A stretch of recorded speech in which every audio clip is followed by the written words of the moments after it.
G'day and welcome back to Rusty Inspirations. Today we are going to assemble and fit the countershaft. Alright, we'll do the same as what we've been doing with everything else. We'll go over our blown up drawings and try and explain everything as best I can. But for today's exercise we'll be going off the 18 and 20 inch countershaft exploded drawing. Obviously there's differences here that you can see straight off the bat, where this is like the belt driven style, where obviously this is a chain. This is all bolted up already because of when it was painted. Another thing is the earlier models, they had like a, I believe it was a solid piece of round bar that was pinned over at each end that held this attached to the shaft. I've drilled it out and put a roll pin in there just so I can remove it. If I'd done it again, I'd leave it hooked up. It's not necessary to pull apart. On the later model, they actually have another keyway and they're fastened up like this. You can see that in this drawing, like keyway, and there's your fastening bolt. Not important, just an interesting fact. Another thing, we have talked about this in another video that I've done, all supercut differences, because there's so many of them. Some of these clutch housings, drums, whatever you'd like to call it, had a brass bush in it, where others didn't. This one doesn't. It fits snug on there without a brass bush. Obviously the brass bush is probably a lot better. Got a seal that sits in here. Now that seal is for when you grease this, so it doesn't pump out and fill up all your clutch pads and everything. So make sure we put that in. We'll punch that in a bit afterwards. Wow, it's hot in here today. All right, so we'll start with the simple end. We've got this piece that sort of allows us to adjust it nice and snug into the machine, followed by our bearing, our housing, which our bearing gets pressed into, washer and nut. This piece here with the original bearing had a grease nipple in it, like everything else I've done that I'm not putting grease in anymore, that I've replaced with sealed bearings anyhow. So the grease would have been fed out that hole and into that bearing. That washer would have capped that. It would have pushed the grease out the edge of that washer and then fastened with that nut. Pretty straightforward. Oh, we don't need that. That's everything's blanked off because we're going to use the sealed bearings. We'll make our way down here. We've got our clutches, our clutch housing, clutch drum, whatever you'd like to call it. This piece, our sprocket, that's what will drive the reel. Our seal and thrust washer. From here we've got our gear that'll drive our rollers, bearing, washer. There's two washers there, so I believe there was a small washer followed by the larger washer, and I think it might have left a little bit of a gap there so you could get the grease to feed into that bearing.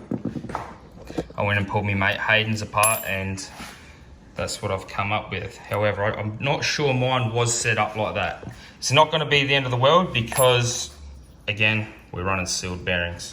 And then obviously our nut to fasten everything on. There's another part of our clutch mechanism, this little wedge that opens the clutch and a little stop there, little retainer. And obviously our drive, which on this model is a belt driven one. Ours is a chain driven. Now obviously we're not going to be putting this part together. There is a keyway and key in there. Now I know a lot of people have been changing these out for the belt style ones and running the 2-to-1 reduction motors, which I'd probably highly recommend. And everyone's been having good success with literally just drilling a slight hole to drive that locking nut into, bolt I should say, and not running a keyway. Obviously because the position is slightly different on the countershaft. Alrighty, I guess we'll start by pushing our bearings and seals in. So again, as we've spoken about, we want to make sure inside here is clean. If it's not, you want to clean it out. You don't want any paint in there. It's going to affect pushing the bearing in. We've got a socket that it'll fit inside. So tap that in, making sure we don't hit the seal.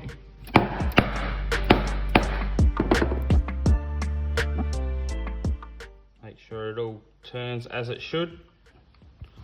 Again, another blanked off grease nipple, as we won't be using it, as we've got sealed bearings yet again. I don't enjoy grease and I won't use it anywhere that I don't have to. All right, get rid of these.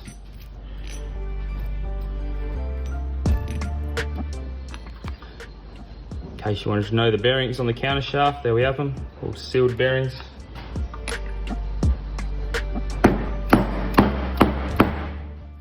I'm going to attempt to press it in nice and square.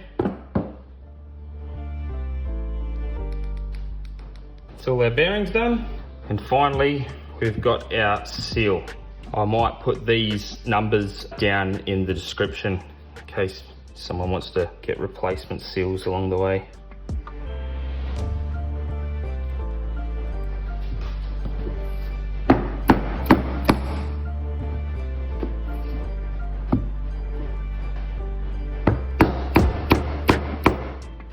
Alright, that's our seal fitted. Alright, now it's time to start sliding everything on. Now, I'd just like to add that please note if you don't remove this, which I recommend you probably don't, that everything's going to be put on in reverse from this end. I've done this all a bit ass about face, but nevertheless, it'll get us the same end result. So first I'm going to put on this little retaining collar, whatever you want to call it. Now that there acts as a stop for this little tapered piece that activates the real clutch. Next, we're going to slide this piece on. This is what holds all the clutch forks, or whatever you want to call them.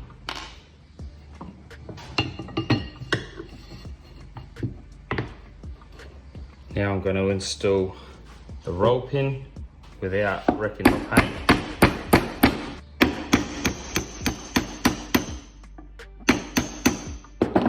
Go until that's fairly well central. Now, as I said before, in the later models, it'll have a keyway and a fastening setup like this on it.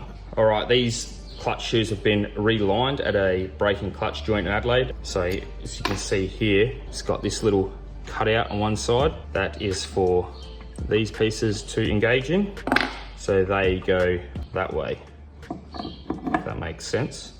Now springs, and again, all right, now these little pieces go with the taper out. You can generally tell because there's a worn spot here where it's been rubbing on the clutch shoes. So we'll fit one of them. Also chose not to run stainless steel fasteners in here just because I don't want it to prematurely wear this out. All right, now I'm going to compress this clutch pad, this clutch springs, and push this side in.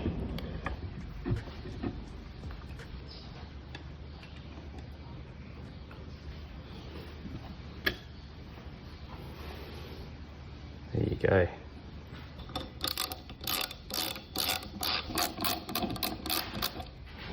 Whew, it is warm in here, I tell you. All right, I think I've run into an issue here, but we'll have a look in a sec. But for now, this gives you a relatively good idea on how it works. That then pushes these out, which pulls the clutches in and disengages it. And then that re-engages it again. But I think my problem is that they're not disengaging enough, because I wonder if my brake shoe, clutch shoe material might be a tad too thick.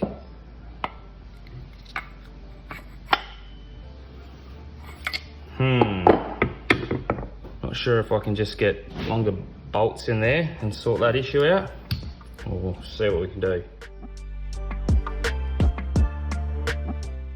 Alright, so it's now the next morning.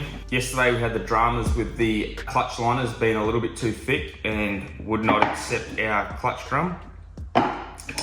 So I ended up going to a good mate, Patrick's house, and he has let me use his lathe and his expertise, and we got it sorted. And honestly, probably took us like 20 minutes, and then we spent the next 4 hours solving the world's problems. Now, it was a good excuse for a well overdue catch up, so cheers Patrick, I appreciate it.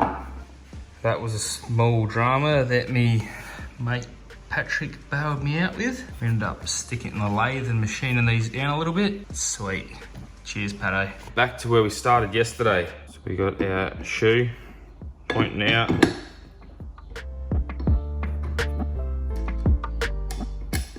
the springs. You compress this and push this in at the same time. So compress that and push this in here.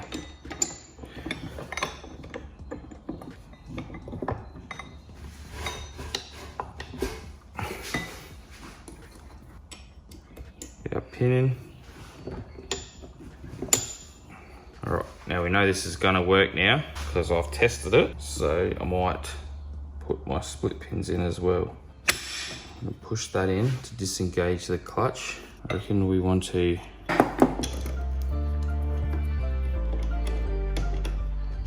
tighten that up. Inside here will get greased from this nipple. However, there's a little thrust washer that goes in here. Now that can't get greased because we've got that seal there. So I'm just going to put a bit of grease on this washer so that can slide around in there. Get a washer on. You might put a bit on there.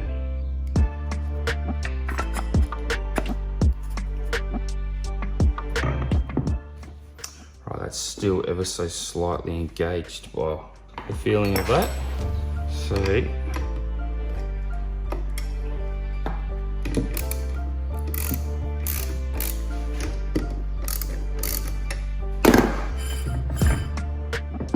So this piece here, we want this to stop at the start of this.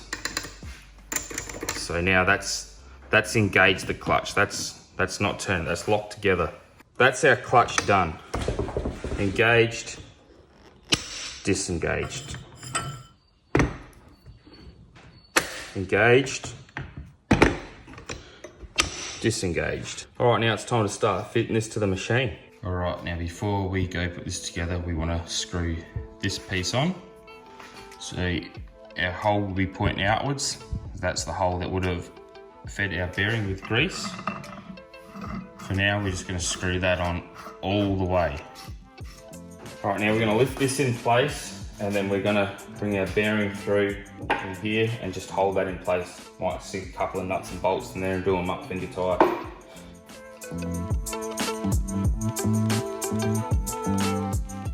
I don't know about you guys, but I am incredibly excited to be at this point.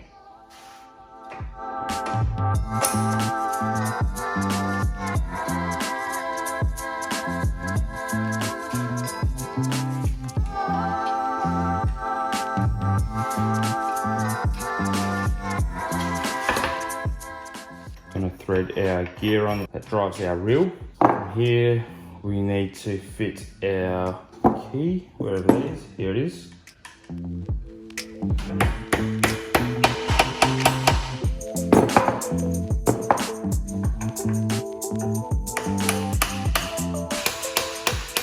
Now I don't want to be hitting this stupidly hard because hitting this on is going to be pushing on this bearing. I think that went on relatively well. Probably also pay when hitting this gear on to hit it on with a socket that fits over on this lip, not this inner lip. That there lip is the mating surface for the bearing. So you want to keep that a nice machine finish. Things you realise after the fact. Lucky for me, I haven't done any damage to it.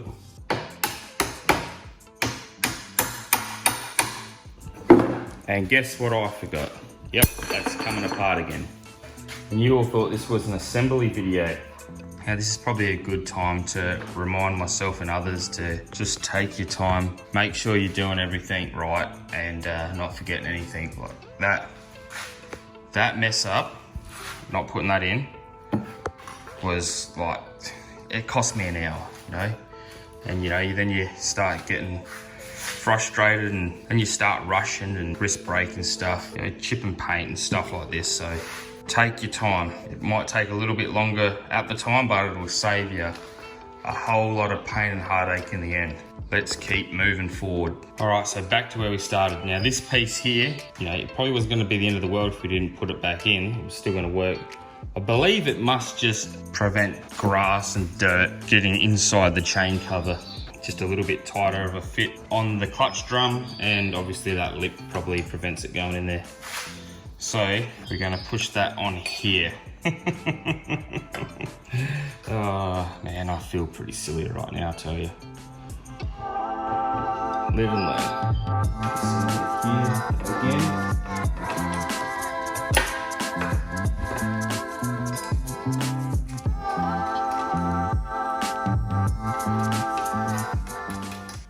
And just note that this can be put on the wrong way as well, so make sure you pay good attention to that.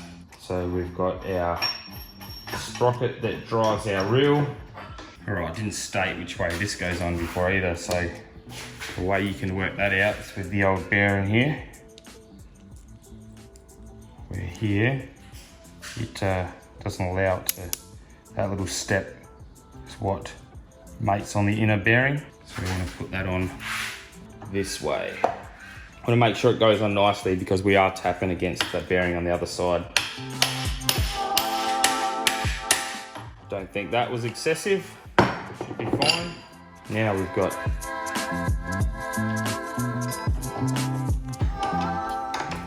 then as we push that through, we line it up with this piece.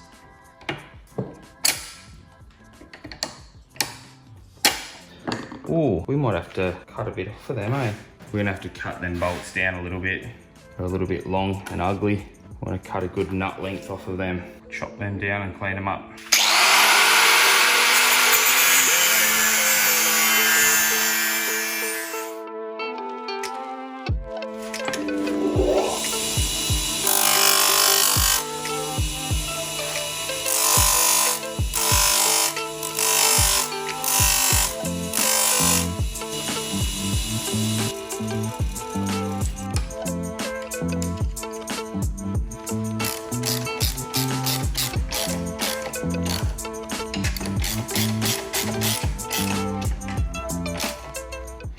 All right, so now we would run our washer if you want to. I'm not gonna run it. I think it's just gonna rust up and look crap. And as I said, it more so played a part of distributing the grease in the bearing. These nuts have got like a stepped edge on it. I don't know if you can see that. So no dramas there. We've got these bolts fastened up. We're now going to wind this up. Try not to wreck me paint, which I have done. And I'm going to use the chrome socket just so it fits inside this piece where the impact socket doesn't. Alright, so now we've got this all fastened up, our nut on the end fastened up. You can see everything's turning as it should. Now we've gone to adjusting this end. Alright, so from here we're going to do up these 3 nuts and bolts. Again, as we speak about in every video, if we use the stainless steel fasteners, make sure we use moly grease and never seize so that our stainless steel bolts don't gall up. Run less of a risk of galling up. And don't do them up with any power tools, impact drivers and that sort of thing. All right, now we want to make sure our countershaft is pushed all the way this way. And we want to do this up. I don't know what the tolerance is, but we want to make sure that it can't slide in and out. So it's going to be pushing outwards on all the bearings in the housing sort of thing to keep it firm. You definitely don't want it tight. I dare say you'd want a little bit of play there,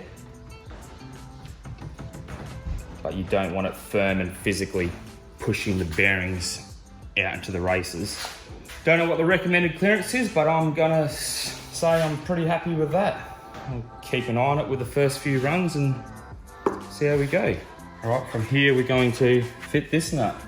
A little bit just around the end there.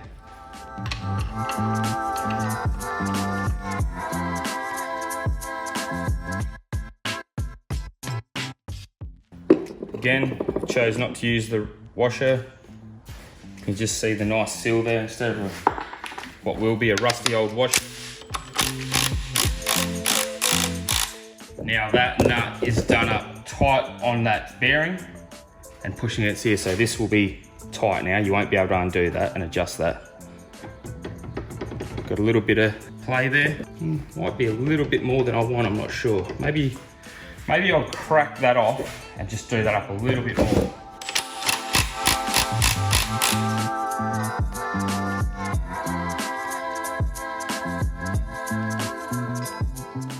Pretty happy with that. Now I'm not sure we need this ridiculously tight. I want to get a bit of tension on that.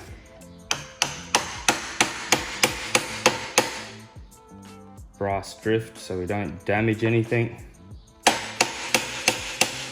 can't see a better way of doing that. Everything's spinning as it should. Get our grease nipple in.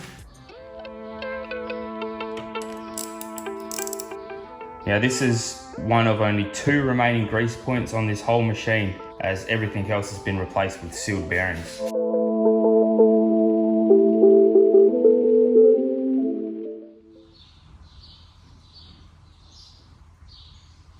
What? I need to make it look good from the Insta shot.